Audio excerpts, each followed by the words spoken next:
Good morning everyone. और क्या हाल चाल है आप सभी का। तो गुड मॉर्निंग मैं हमेशा इस वजह से बोलता हूँ क्योंकि गुड मॉर्निंग बोलने से एक नई शुरुआत का आगाज़ होता है, ऐसा मुझे लगता है। वैसे तो समय इस वक्त रात के 8 या फिर 8:30 हो रहे होंगे। और जो आज हम डिस्कस करने वाले हैं, पिछले वीडियो में मैंने सोचा था कि होमोलोगस सीरीज तक का डिस्कशन हो जाएगा, लेकिन वो थोड़ा सा रह गया। कोई बात नहीं, क्योंकि वीडियो लंबा हो गया था यार, तो उस चीज़ को वहाँ पे रोकनी पड़ी। और ध्यान से देखिएगा कि जो भी वीडियोस इस पूरे प्लेलिस्ट में बन रहे हैं वो वीडियोस थोड़े लंबे हो जाते हैं, इसलिए मैं वो सोचता तो एक ही लेक्चर बनाने का हूँ, लेकिन वो अल्टीमेटली बंद हो जाता है। जैसे लेक्चर 1 और कंटिन्यूएशन ऑफ लेक्चर 1, वैसे lecture 2 continuation of lecture 2, lecture 3 continuation of lecture 3। तो वो मैंने आपको 3 वीडियोस दिए, वो 3 के बजाय 6 बन चुके हैं।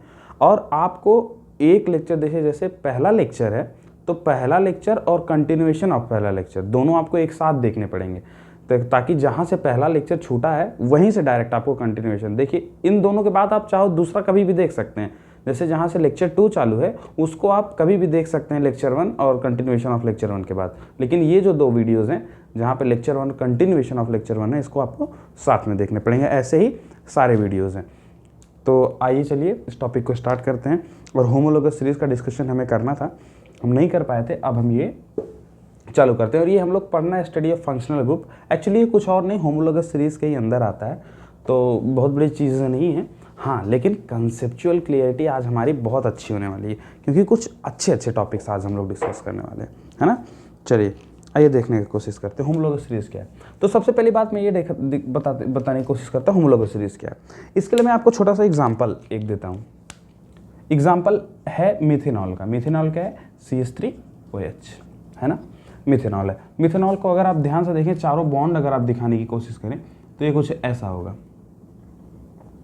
ऐसा होगा मिथेनॉल, है ना। अगर हम चाहते हैं कि इस मिथेनॉल में एक कार्बन और इंट्रोड्यूस किया जाए तो क्या कर सकते हैं?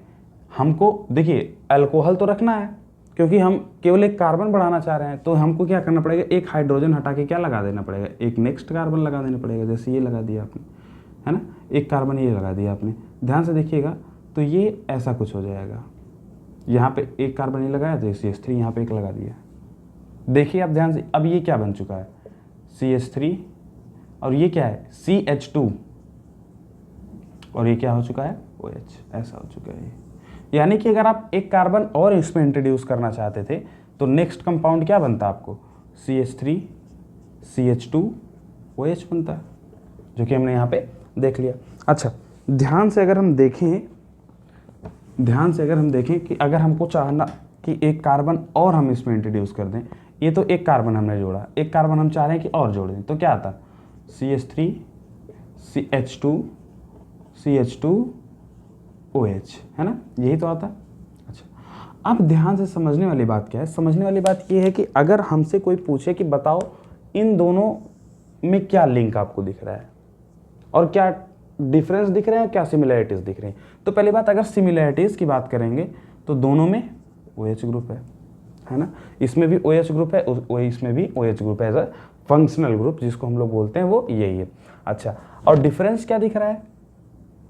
डिफरेंस ये दिख रहा है कि ये यहाँ से यहाँ में एक CH2 यूनिट ऐड हो गई है, ये तो डिफरेंस दिख रहा है। अच्छा, अगर हम लोग इसमें और इसमें देखें तो यहाँ भी सिमिलैरिटी की जब हम बात करेंगे, सिमिलैरिटी की, तो सिमिलैरिटी अभी भी वही है कि OH ग्रुप आपको दिख रहा है एज अ फंक्शनल ग्रुप, और जो डिफरेंस हमें दिख रहा है वो अभी भी वही दिख रहा है कि इससे और इससे एक CH2 ग्रुप और ऐड हो चुका है।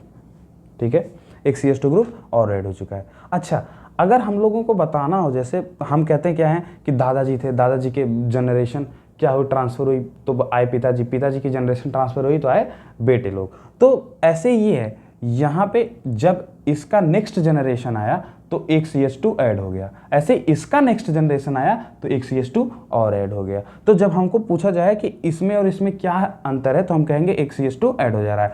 और जब हमसे इन दोनों में कॉमन चीज़ एक ऐसे पूछी जाती है कि बताइए ये और ये क्या है, तो हम कहते हैं भैया ये इसकी नेक्स्ट जनरेशन है। इसी को कहने का एक तरीका बता दिया गया कि एक कार्बन, मतलब कोई भी कार्बनिक कंपाउंड का नेक्स्ट जनरेशन क्या होता है? होमोलॉग होता है। ध्यान से समझिए, कोई भी कार्बनिक कंपाउंड का नेक्स्ट जनरेशन होमोलॉग होता है। और ये मैं बहुत ही जनरलाइज्ड वे में बता रहा हूँ। ये ऑर्गेनिक केमिस्ट्री में ऐसे बोला जाता है कि ऐसे कंपाउंड्स जिनका फंक्शनल ग्रुप सेम होता है, जैसे यहाँ भी OH यहाँ भी OH, और वो CH2 और यूनिट से डिफर करते हैं। जैसे ये क्या था, CH3OH था, और ये क्या था, CH3CH2OH। तो कितने यूनिट से डिफर किया, CH2 एंड यूनिट से डिफर किया। इसमें देखें ध्यान से, ऐसे कंपाउंड जिनका फंक्शनल ग्रुप सेम होता है, OH यहाँ भी, OH यहाँ भी, है ना, और ये CH2 यूनिट से डिफर कर सकते हैं। यहाँ पे क्या था, CH3CH2OH, यहाँ पे देखेंगे CH3CH2CH2OH, एक CH2 और आ गया।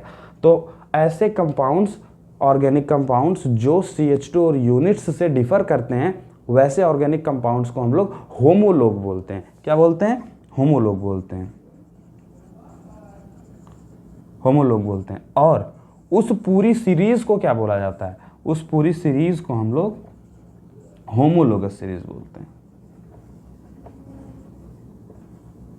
तो ध्यान से समझिए, होमोलोगस और होमोलोगस सीरीज में कुछ और अंतर नहीं है।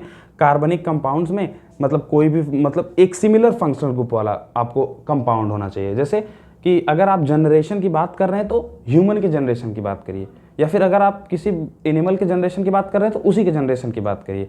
वैसे ही यहाँ पे भी अगर आप अल्कोहल की बात कर रहे हैं तो आप केवल अल्कोहल की ही बात करिए, उसी में CH2 यूनिट से ऐड करते जाइए। आपको अगर ऐसे दे दिया जाता CH3NH2 और एक ऐसा दे दिया जाता CH3CH2NH2 इसके बाद, तो ध्यान से देखिएगा, ये और ये होमोलॉग हैं, ये और होमोलॉग हैं, लेकिन ये CH3NH2 और CH3OH होमोलॉग नहीं है। क्यों? क्योंकि सीधी सी बात है, होमोलॉग होने की पहली बेसिक कंडीशन है कि फंक्शनल ग्रुप सेम होना चाहिए। ये तो फंक्शनल ग्रुप ये अलग हो गया ना, ये अल्कोहल है और ये अमाइन है। कोई दिक्कत समझने में नहीं है। तो मैं होमोलॉग को डेफिनेशन बोल देता हूँ, जिसको डेफिनेशन नोट वगैरह करना है वो नोट कर सकते हैं। तो होमोलॉग क्या होते हैं, होमोलॉग पहले मैं बता देता हूँ इसमें होमोलॉग क्या होते हैं। कंपाउंड्स लिख भी देता हूँ मैं, जल्दी जल्दी थोड़ा लिखूंगा। Compounds having same functional group which differs by CH2 and units are called as homolog, and the series is called as homologous series।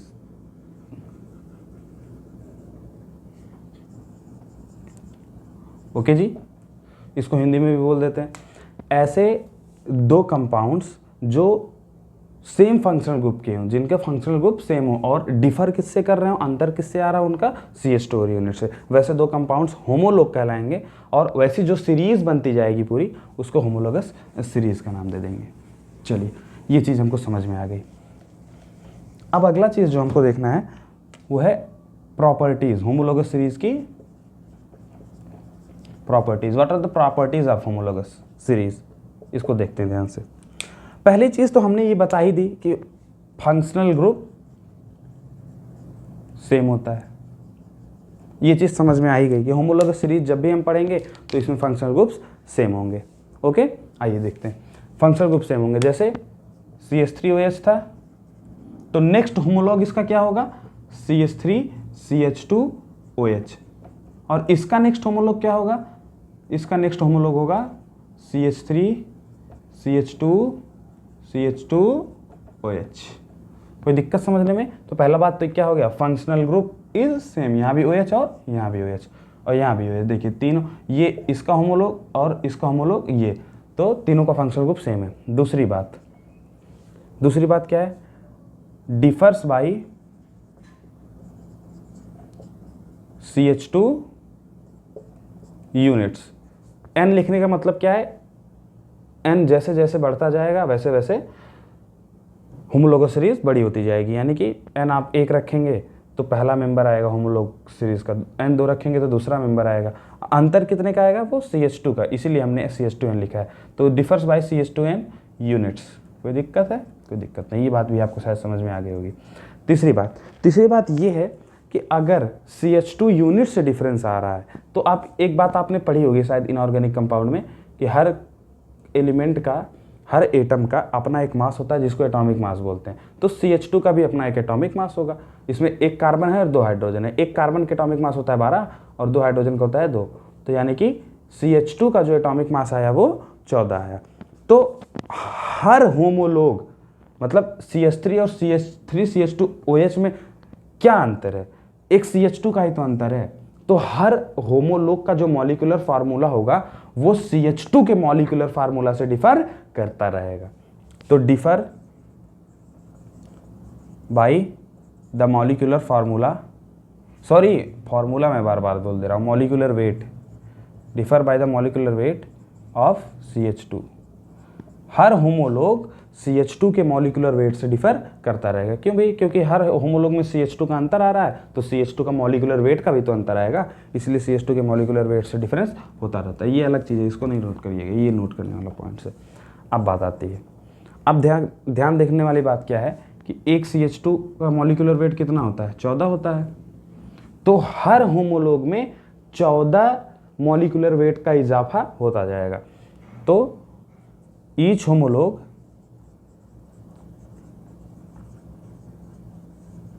differ by each other by molecular weight of 14। कोई दिक्कत? कोई दिक्कत नहीं है। तो हर homologue एक दूसरे से 14 मॉलिक्यूलर वेट से अलग होते जाएंगे, यानी कि डिफर करते जाएंगे। ठीक है जी, ठीक है। अच्छा, इतनी चीज़ हमें समझ में आ गई। होमोलॉग की प्रॉपर्टीज़, अभी कुछ और प्रॉपर्टीज़ देख लेते हैं होमोलॉग की।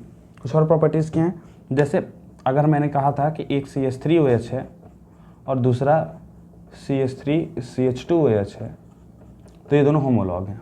अच्छा, अब ध्यान से सुनिएगा कि आपने सुना होगा ऑर्गेनिक केमिस्ट्री में बहुत सारी रिएक्शंस होती हैं। एक्चुअल में वो रिएक्शंस देते कौन है?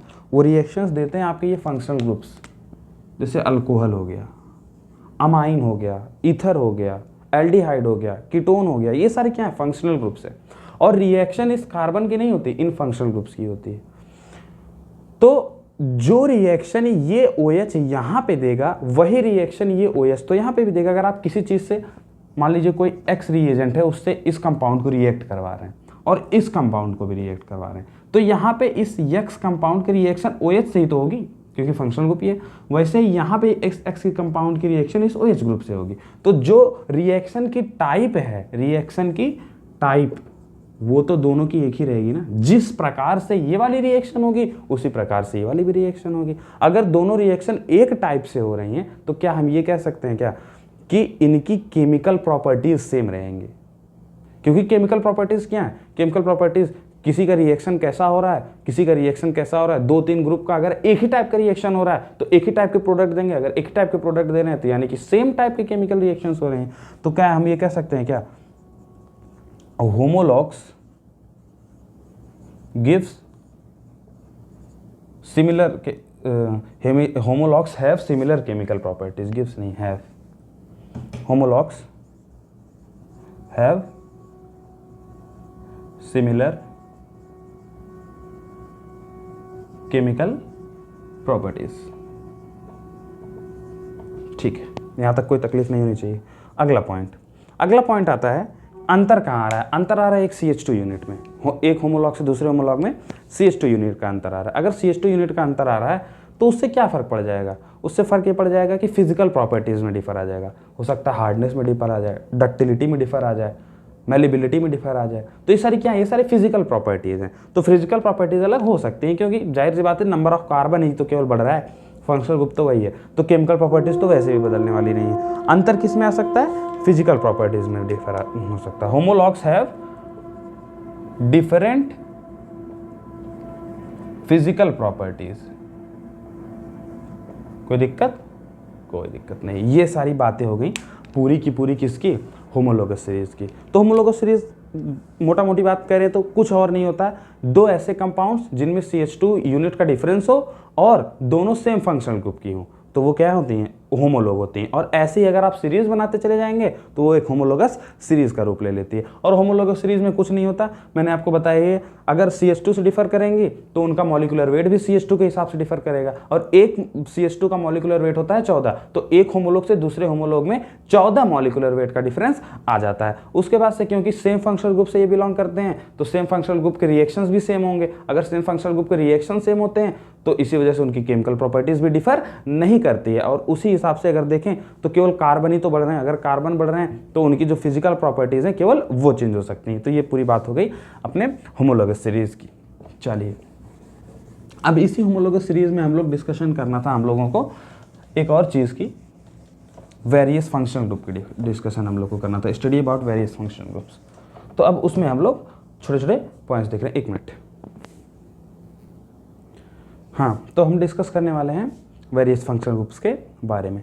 सबसे पहले मैं एक चीज़ आपको बता देना चाहता हूँ, जनरल फार्मूलाज हम बहुत ज़्यादा इस पर डेप्थ में जाने वाले हैं। उसके लिए सबसे पहले चीज़ जो हमको पता होनी चाहिए, अल्केन का जनरल फार्मूला, क्योंकि जितने भी फंक्शनल ग्रुप्स हैं वो अल्केन के ही जनरल फार्मूला से डिराइव्ड हैं। आज आगे आपको थोड़ी देर में समझ में आ जाने वाला है इसी वीडियो में, देखते रहिए। अल्केन का जनरल फार्मूला कैसे सोचा गया, पहले ध्यान से अगर हम देखें तो ये CH4 है ना, ये मीथेन है, माने एक टाइप का अल्केन है, एक कार्बन का अल्केन है।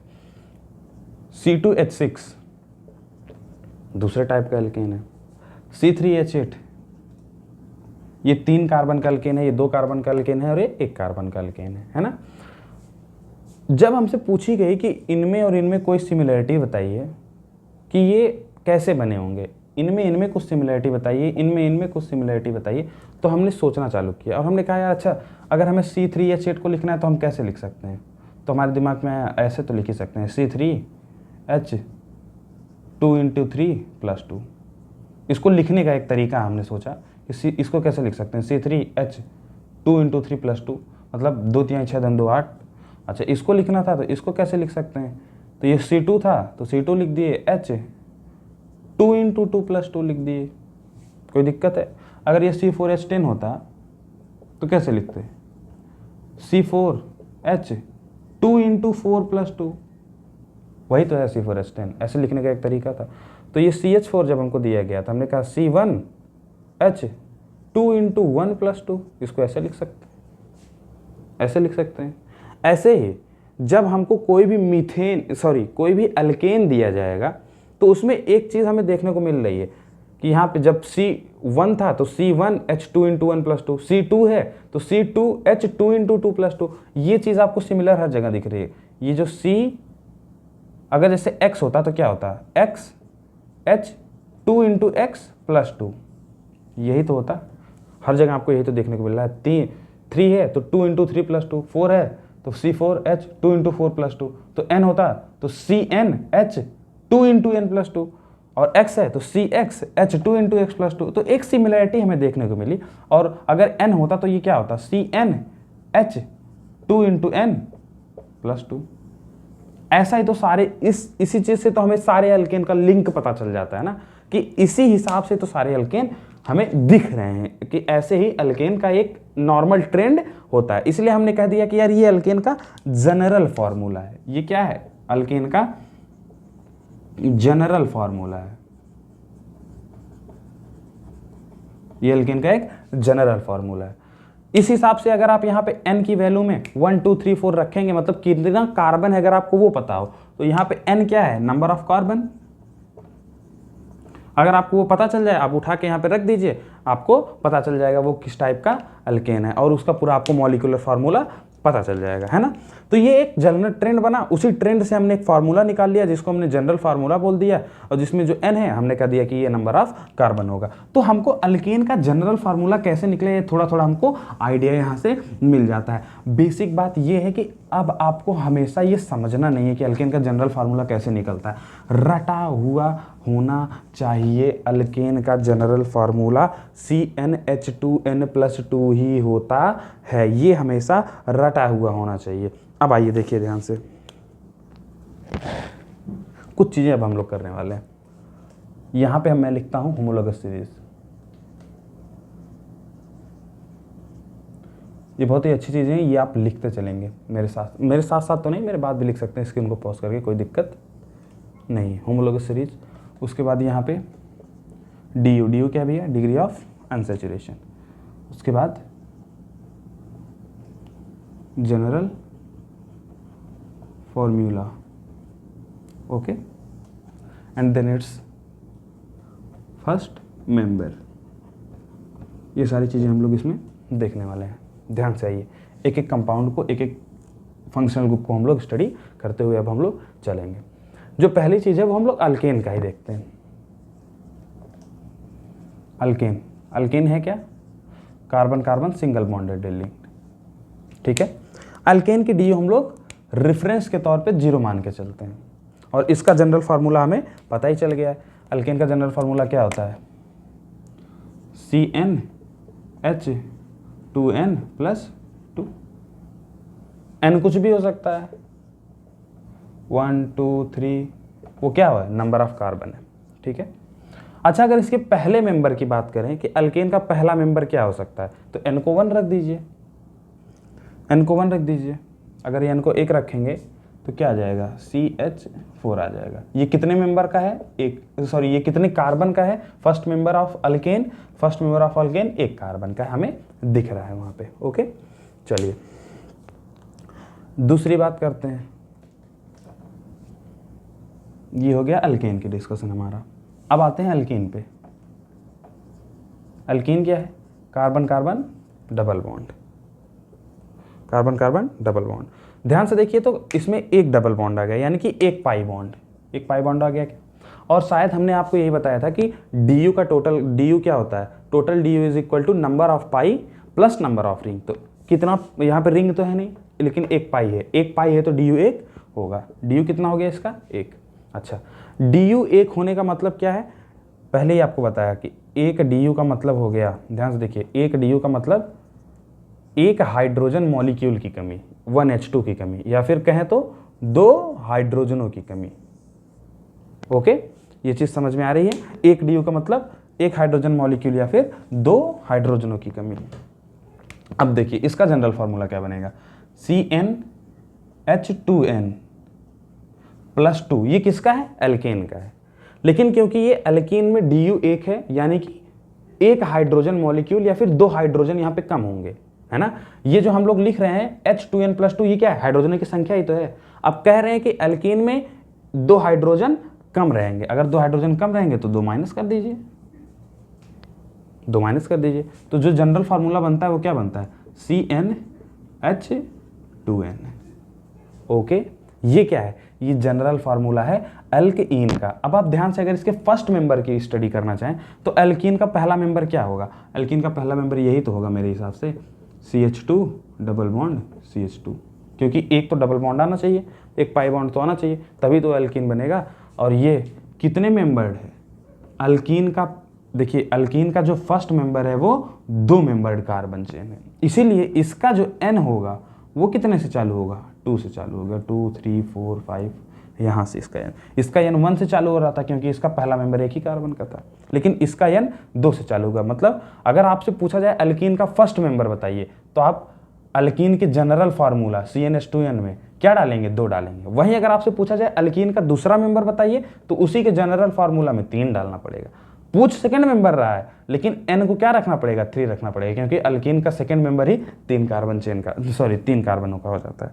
ये समझने वाली बात है, इसीलिए वहां पे N 2 3 4 लिखा। अब आइए अगली बात, अगली चीज क्या है, अगली चीज है आपका अल्काइन। अल्काइन क्या है, कार्बन कार्बन ट्रिपल बॉन्ड है, तो यहां भी रिंग नहीं, लेकिन पाई बॉन्ड तो 2 हो गए। अगर 2 पाई बॉन्ड हो गए तो DU क्या हो जाएगी, 2 DU हो जाएगी, ओके। अच्छा, 2 DU हो गई, तो कितने हाइड्रोजनों की कमी आएगी, 2 हाइड्रोजन मॉलिक्यूल या फिर 4 हाइड्रोजनों की कमी आएगी। तो अल्केन का जनरल फार्मूला क्या होता है, CnH2n+2, है ना। लेकिन यहाँ पे कितने हाइड्रोजन कम हो रहे हैं, ये हाइड्रोजन है H2n+2, तो 4 हाइड्रोजन कम हो जाएंगे 2 DU आने की वजह से, है ना ये। तो इसका जो जनरल फार्मूला बनेगा वो क्या बनेगा, CnH2n, 2 - 4 क्या हो जाएगा, -2, तो CnH2n -2 इसका जनरल फार्मूला बन जाएगा। ओके, अच्छा ध्यान से अगर हम लोग देखें तो फर्स्ट मेंबर की अगर हम लोग स्टडी करना चालू करें तो फर्स्ट मेंबर कम से कम कार्बन कार्बन ट्रिपल बॉन्ड तो होना चाहिए अल्काइन कहलाने के लिए, और यही इसका फर्स्ट मेंबर हो जाता है, CH, यही इसका फर्स्ट मेंबर हो जाता है। अब ध्यान से देखें अगर हम लोग तो इसमें 2 कार्बन है, तो यानी कि first member of alkyne has 2 carbon, तो इसका भी n कहाँ से चालू होगा, 2 से, 2 3 4 5 ऐसे, यहाँ से इसका n चालू होगा। आपसे पूछा जाए फर्स्ट मेंबर ऑफ अल्काइन तो आपको CnH2n -2 में 2 डालना है। अगर आपसे पूछे जाए थर्ड मेंबर ऑफ अल्काइन तो फर्स्ट मेंबर ये, दूसरा मेंबर ये, तीसरा मेंबर ये, यानी कि CnH2n -2 जो जनरल फार्मूला है उसमें क्या डालना पड़ेगा, 4 डालना पड़ेगा। कोई दिक्कत समझने में, मेरे हिसाब से कोई दिक्कत नहीं होनी चाहिए। आइए यहाँ तक हो गया। अब हम लोग बात करते हैं अल्कोहल की।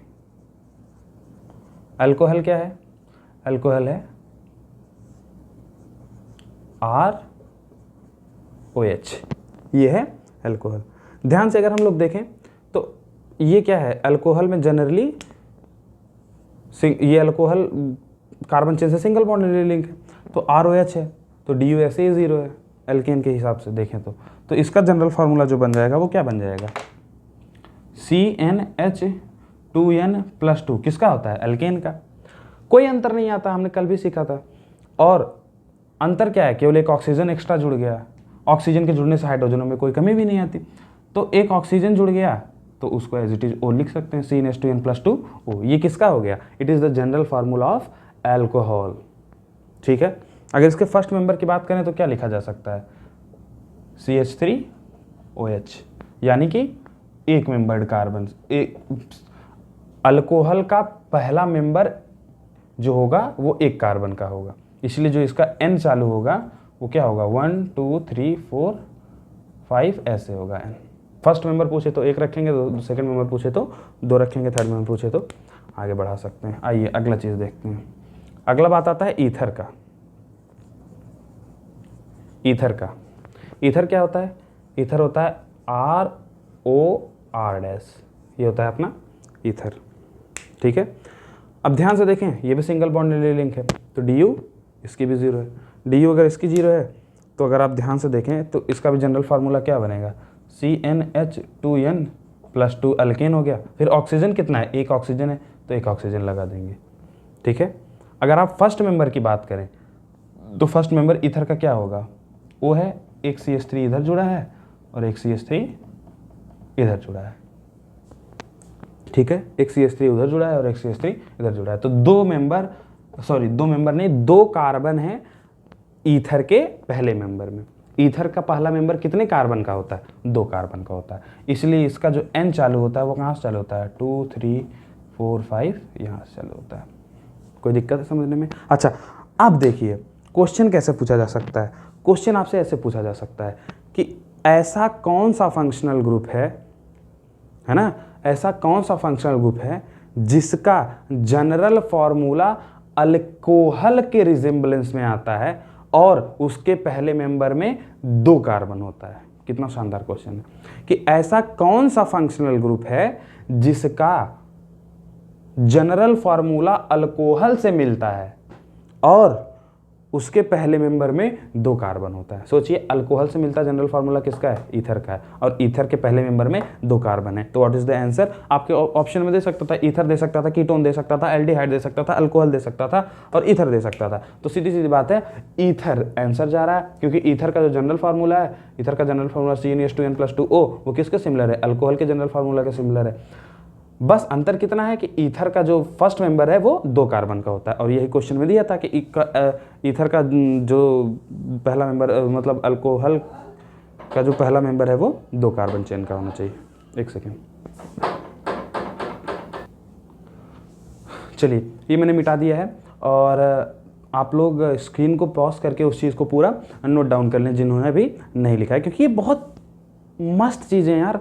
अगर आप इन सारी चीज़ों को समझ के रखोगे ना तो ऑर्गेनिक में वैसे ही बेस आपका इतना मजबूत हो रखा हैगा कि आपको वैसे ही दिक्कत नहीं आएगी। तो ये सारी बेस की चीज़ें हैं।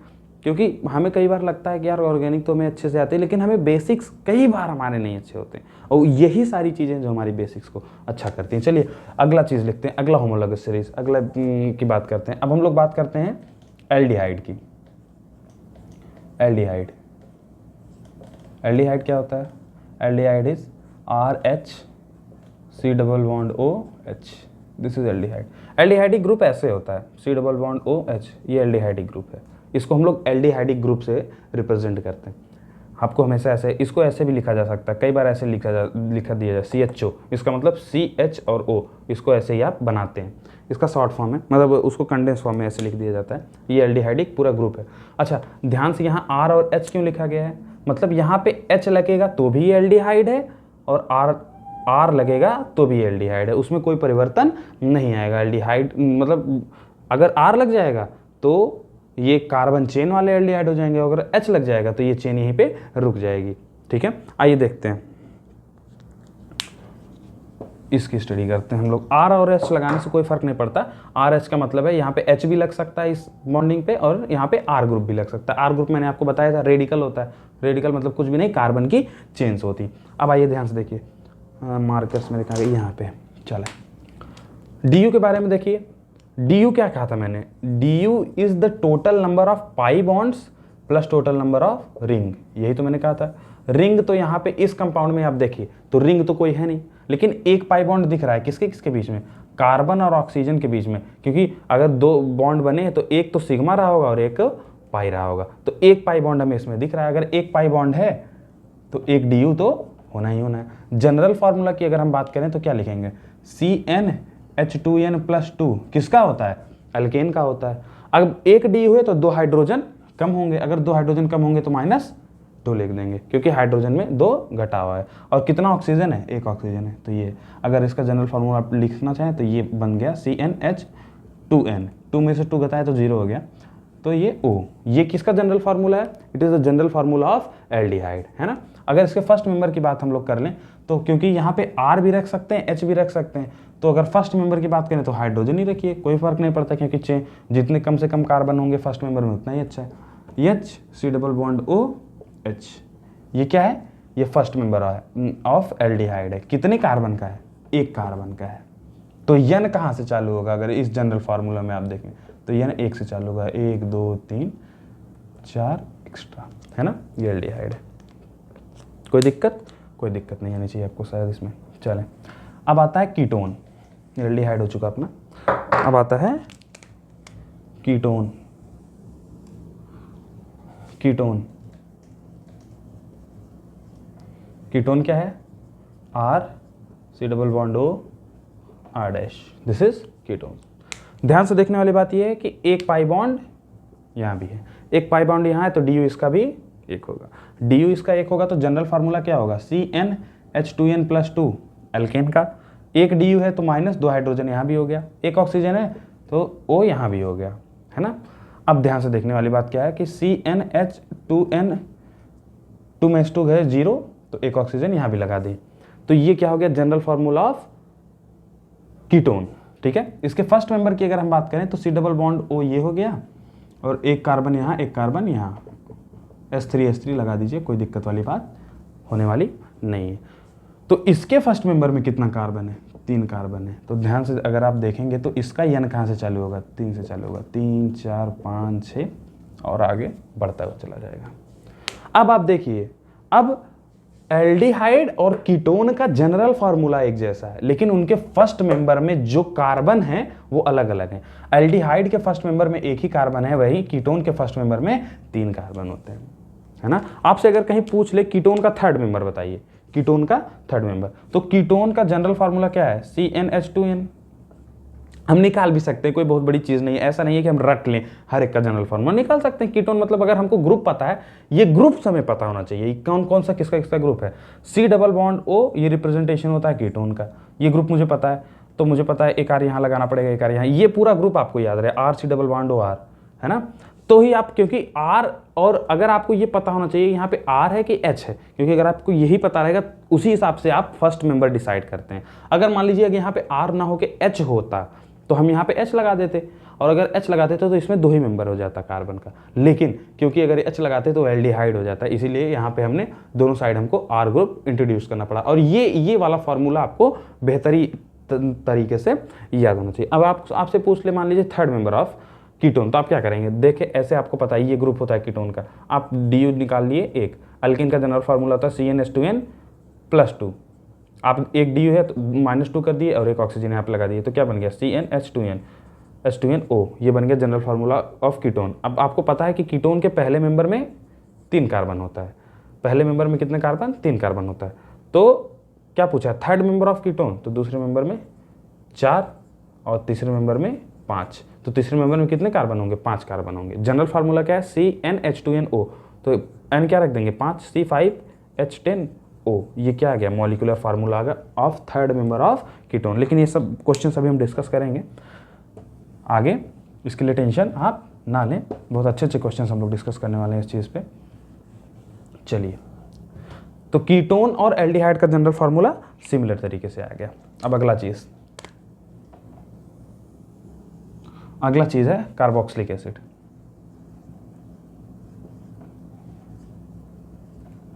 कार्बोक्सिलिक एसिड ये क्या भैया, RHC≡OH, ये क्या है, ये आपका कार्बोक्सिलिक एसिड है। देखते ही पता चल गया, एक पाई बॉन्ड है DU एक, अच्छा एक DU हो गया, तो इसका जनरल फार्मूला क्या बनेगा CnH2n+2 एक DU है तो 2 घटाओगे भी तो 2 हाइड्रोजन कम भी तो होंगे।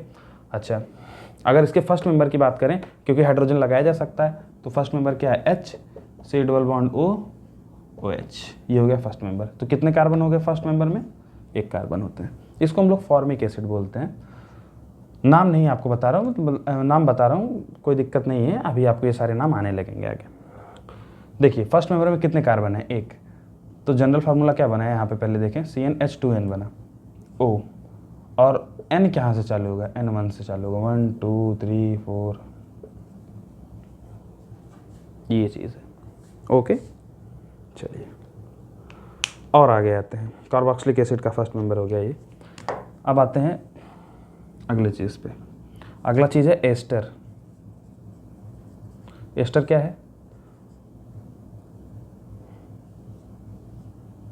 RHC≡OR, ये है एस्टर। एस्टर का DU अगर आप देखें ध्यान से, RH ऐसा नहीं है, RH ऐसे है, मतलब या तो R लगा रहेगा या तो H लगा रहेगा। DU का ध्यान से देखें, एक पाई बॉन्ड है तो DU एक DU है, तो जनरल फार्मूला क्या बनेगा, सॉरी ब्लू पेन से लिखना है ना, जनरल फार्मूला क्या बनेगा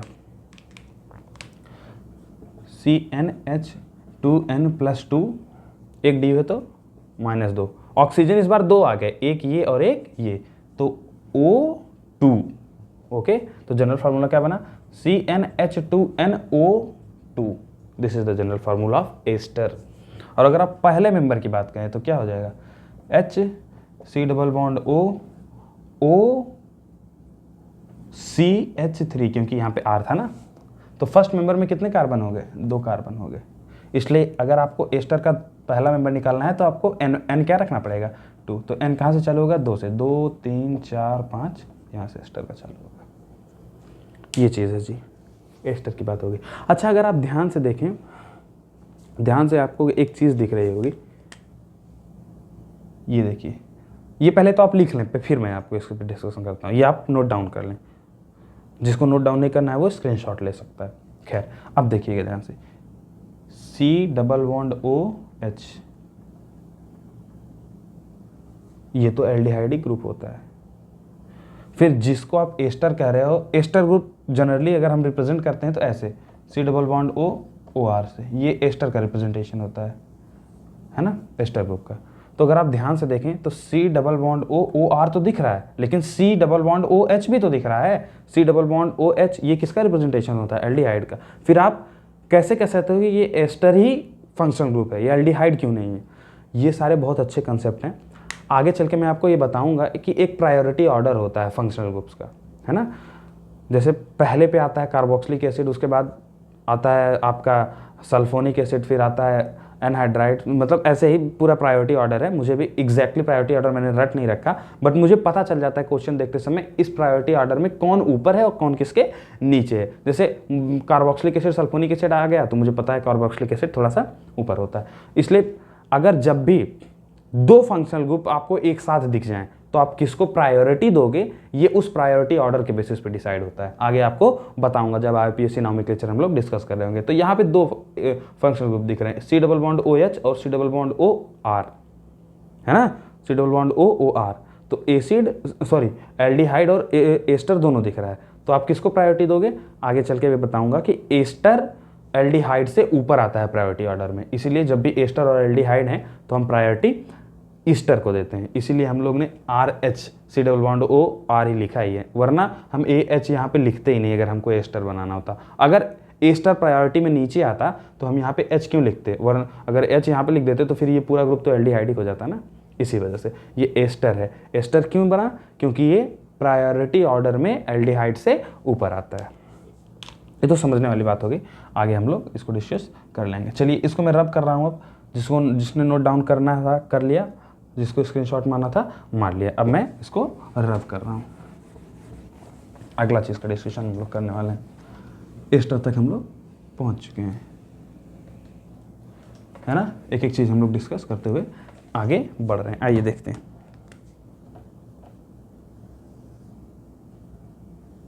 यार वीडियो ज़्यादा लंबे हो जाते हैं ना मेरे, क्या करूँ यार, सोचता हूँ एक एक चीज़ आपको समझा दूँ, बहुत बेसिक चीज़। मैं सोचता हूँ कोई भी कमज़ोर से कमज़ोर भी अगर स्टूडेंट इस वीडियो को देख रहा हो ना, तो उसको समझने में एफर्ट ना आए, उसने अपनी मेहनत कितनी लगानी है, अपनी एफर्ट कितनी लगानी है, कितने प्रैक्टिस करना है वो समझे, लेकिन उसको समझने में एफर्ट ना आए। एक टीचर का क्या काम है, एक टीचर का यही तो काम है यार कि वो जो समझने का एफर्ट होता है वो कम कर दिया जाए, और शायद मेरी कोशिश उसी चीज़ को लेकर है। आइए अगला चीज़ जो हम अगले होमोलॉगस सीरीज की बात करें वो है एनहाइड्राइड।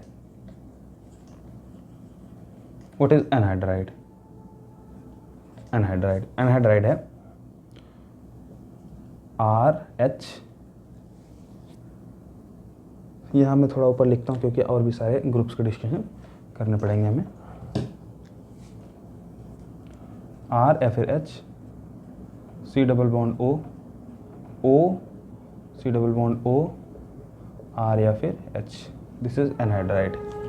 नोट कर लीजिए, आर या फिर H, C double bond O C double bond O, single bond R या फिर एच। ध्यान से देखिए इसको। अच्छा, अब इसमें अगर आप ध्यान से देखें तो दो पाई बॉन्ड हमें दिख रहे हैं, एक पाई बॉन्ड यहाँ पे, एक पाई बॉन्ड यहाँ पे, तो डी यू दो हो गया। जनरल फार्मूला की अगर हम बात करें तो सी एन एच 2n + 2 किसका होता है, एल्केन का होता है। डी यू 2 है तो कितने हाइड्रोजनों की कमी आएगी, 4 हाइड्रोजनों की कमी आएगी। अब ध्यान से देखिए कितने ऑक्सीजन है, 1 ऑक्सीजन, 2 ऑक्सीजन, 3 ऑक्सीजन, तो O3। जनरल फार्मूला अगर आप देखें तो क्या बन गया, CnH2n, 2 में से 4 घटाए तो 2 बचा, CnH2n -2 और O3। This is the general formula of anhydride. और उसके अगर पहले मेंबर की बात करें तो क्या हो जाएगा, H C double bond O C double bond O H। This is the first member of anhydride. आप ध्यान से देखिए तो यहाँ पे फिर से वही केस बन रहा है, C डबल बॉन्ड OH यहाँ भी दिख रहा है, C डबल बॉन्ड OH यहाँ पे दिख रहा है, लेकिन हम इसको क्या माने, एनहाइड्राइड माने। एनहाइड्राइड का रिप्रेजेंटेशन जनरली ऐसे होता है, C double bond O C double bond O, ये एनहाइड्राइड का रिप्रेजेंटेशन है फंक्शनल ग्रुप का।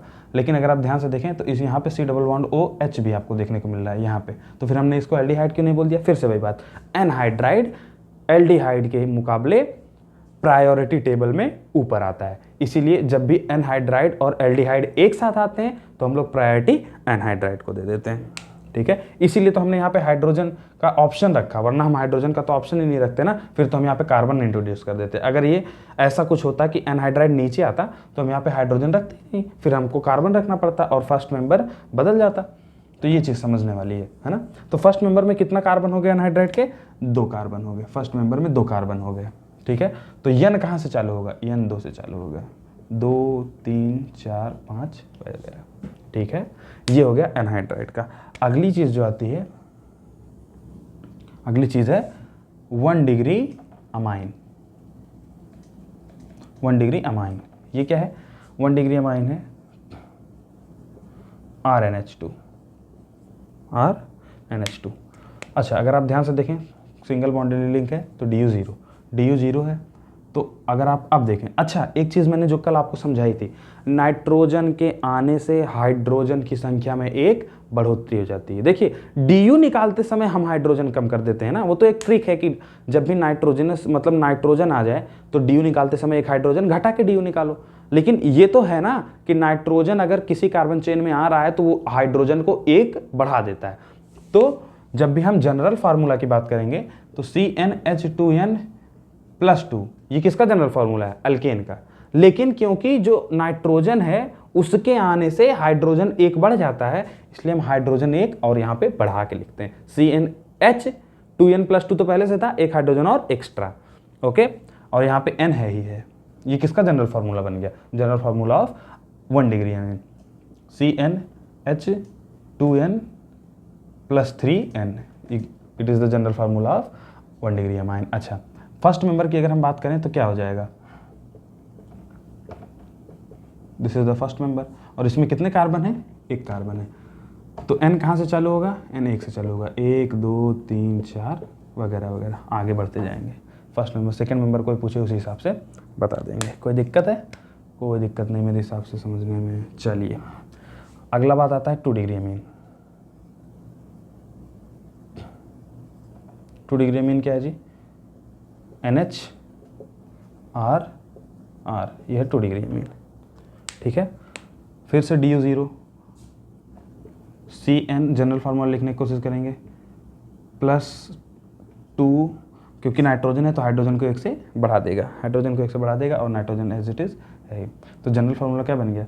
CnH2n+3n, ये जनरल फार्मूला बन गया 2 डिग्री अमीन का। और इसका फर्स्ट मेंबर क्या होगा? NHCH3CH3। इसका मतलब इसमें कितने कार्बन हो गए? 2 कार्बन हो गए। तो अगर आपको 2 डिग्री का फर्स्ट मेंबर लिखना है तो कहाँ से चालू होगा? सेकंड कार्बन से, इसीलिए n कहाँ से चालू होता है? 2 डिग्री अमीन का, 2 से, 2 3 4 5 वगैरह, ओके। चलिए 3 डिग्री अमीन की बात करते हैं। 3 डिग्री अमीन में अगर आप देखेंगे तो वो क्या है? N R R और R, ये है 3 डिग्री अमीन का केस। अच्छा, थोड़ा बड़ा लिख दूं मैं, शायद आपको दिखे नहीं है तो थोड़ा बड़ा लिख देता हूँ। ओके, स्टेबल है, N R R और R। मुझे लगा वीडियो थोड़ा हिल गई क्या। चलिए फिर से DU0, जनरल फार्मूला क्या हो जाएगा? CnH2n+2, और क्योंकि नाइट्रोजन आता है तो हाइड्रोजन 1 से बढ़ जाता है, तो जनरल फार्मूला क्या बना? CnH2n+3, ये है, यहाँ पे भी था n, यहाँ पे भी आएगा, ये आ गया जनरल फार्मूला। अच्छा, फर्स्ट मेंबर कितने कार्बन का होगा? ये 1 कार्बन, 2 कार्बन और 3 carbon, H3 H3 H3, first member हो गया। अब ध्यान से देखिए, ध्यान से देखने वाली बात ये है कि पहला मेंबर 3 डिग्री अमीन का कितने कार्बन से का होता है? 3 कार्बन का होता है, इसलिए यहाँ पे जो n चालू होता है वो 3 से चालू होता है, 3 4 5 6। तो अगर आपको पूछा जाए कि second member of 3 degree amine, तो first member of 3 degree amine, पहले तो जनरल फार्मूला पता कर लेंगे। ये जनरल फार्मूला आ गया। जनरल फार्मूला के बाद हमको पता चल क्या करना पड़ेगा कि उस जो भी क्वेश्चन में पूछा है उसका वो वाला मेंबर में कितना कार्बन होता है। जैसे पूछा कि second member of 3 degree amine, तो 3 डिग्री अमीन के सेकेंड मेंबर में कितना कार्बन होता है? 4 कार्बन होता है। तो इस जनरल फार्मूला में क्या डालना पड़ेगा? 4 डालना पड़ेगा, n को 4 डालना पड़ेगा और आपको आंसर आ जाएगा। कोई दिक्कत इस चीज़ को समझने में नहीं। अच्छा, अगर आप ध्यान से देखें तो 1 degree amine, 2 degree amine, 3 degree अमीन, CnH2n+3, CnH2n+3, CnH2n+3, तीनों का जो जनरल फार्मूला आया वो सेम आया, लेकिन अंतर किस चीज़ में आ रहा है? अंतर आया नंबर ऑफ कार्बन है। 1 डिग्री अमीन के फर्स्ट मेंबर में 1 कार्बन है, 2 डिग्री अमीन के फर्स्ट मेंबर में 2 कार्बन, और 3 डिग्री अमीन के फर्स्ट मेंबर में 3 कार्बन। आपसे क्या पूछ सकता है? आपसे क्वेश्चन में पूछ सकता है कि which of the following compound having general formula CnH2n+3 have the first member as 3 carbon. तो क्या समझे कि CnH2n+3 n किसका जनरल फार्मूला होता है? आपको पता नहीं, 1 degree amine, 2 degree amine, 3 degree अमीन, किसी का भी हो सकता है, लेकिन उसने क्वेश्चन में एक हिंट और दी थी, having first member 3 carbon. First member 3 carbon किसका होता है? 3 डिग्री अमीन का। तो 3 डिग्री अमीन टिक करके आगे बढ़ जाएंगे।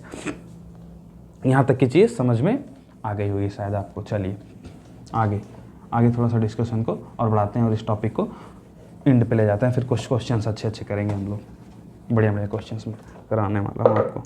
देखिए कंसेप्ट एकदम क्लियर रखिए, कंसेप्ट की क्लियरिटी में कोई भी आपत्ति नहीं आनी चाहिए, वरना ऑर्गेनिक समझ में कम आती है, रटना ज़्यादा पड़ता है। अगर कंसेप्ट ही नहीं क्लियर हैं तो ऑर्गेनिक रटनी पड़ेगी, पक्का